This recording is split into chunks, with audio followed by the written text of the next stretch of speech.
මේ තියෙන අයිනායක දේවාලේ බංගදිනිය ආනමඩු පල්ලම් පාරෙන් එනකොට හම්බෙන රේල් පාර ළඟ තියෙන දේවාලය. ඔන්න යට වෙලා තියෙනවා මේ ගෙවල් පේනවනේ.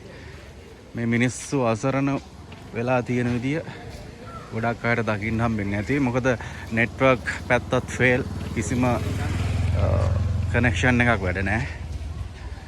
එතකොට වතුර පාර මෙච්චර වතුර පාරක් ඇරපු එකේ ප්‍රතිඵලය තමයි එකපාර කරන්න පුළුවන් විධික්‍රම වන තරම් තියෙනකොට, පාලනය කරන්න පුළුවන්කම් තියෙනකොට කරන වැඩ තමයි.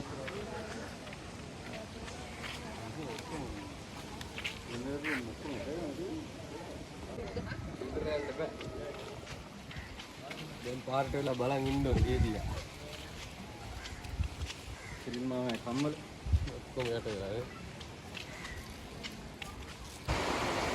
මේ වාහනේ නෝ ඔතේ. ඒක වාහනේ පොඩ්ඩක් ගිහින් යමුද? යා. අර යනවනේ. අයියේ. අතෙන්ද පොඩ්ඩක් ගිහින් යන්න. අපි ඉස්සර පොඩ්ඩක් ගිහින් එන්න වෙයි. හරි අනිවාර්යෙන්. බෙල්ල වතුර ගන්නවා. අපි නා ලාල්මල කඩේ.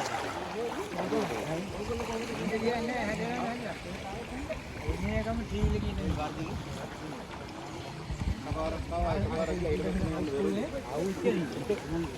මේ